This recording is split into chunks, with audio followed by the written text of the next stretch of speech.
All right, well, nearly 1 in 6 seniors in the United States is wondering where their next meal will come from.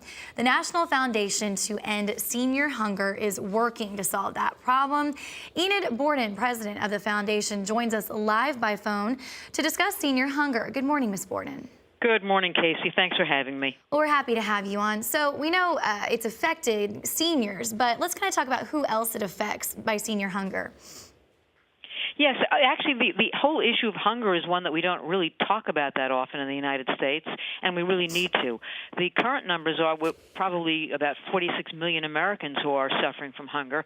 We deal with senior hunger, which is an area that is very often overlooked, and we're talking right now about 9.6 million Americans over the age of 60 who today are facing the threat of hunger. It's a huge number. That's 15.5% of seniors in our country, and there's something we can do about it. Yeah, those numbers are incredible. You know, how does hunger impact a senior's life?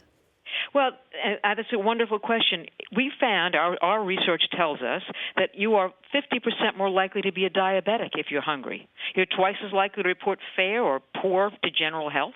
You're 3 times more likely to suffer from depression if you're hungry, and you're twice as likely to report having gum disease or even asthma. So hunger does, in fact, make you sick. And Ms. Borden, you know, why are more seniors going hungry? You know, there's lots of answers to that, and none of them are probably correct. We don't really know. We do know that the economy is not all that good, and when you're older, you're not going to get back into the labor force, so you have no opportunity really to get out of that. We know that more seniors are actually they're poorer than they used to be, and that also is a problem.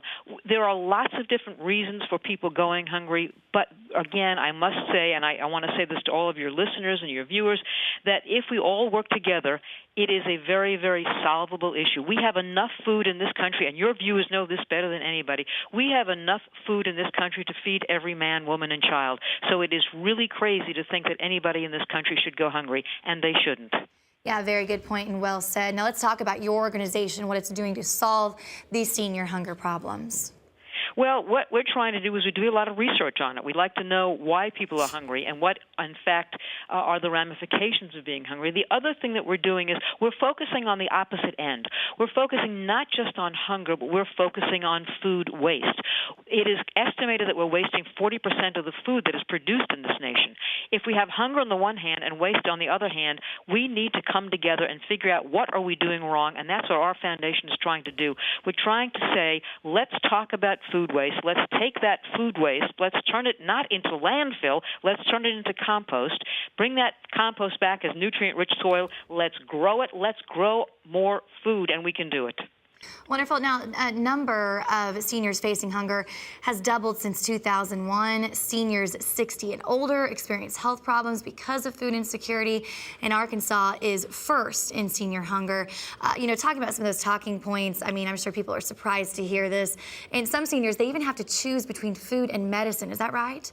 Yes, that's true. I mean, they have to make that decision. They have a very limited income or fixed income. They have nothing else coming in the door, so they got to make the decision. Do I pay the rent? Do I buy medicine or do I buy food? The other thing I need to tell your viewers is that, in fact, one of the things that we're finding, most astoundingly, 2 things.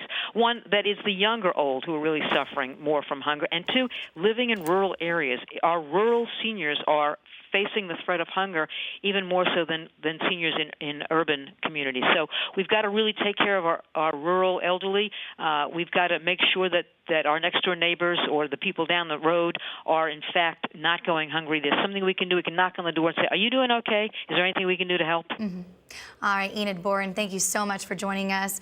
We appreciate you. Foundation to End Senior Hunger. We appreciate it. Thanks, Casey. Bye-bye.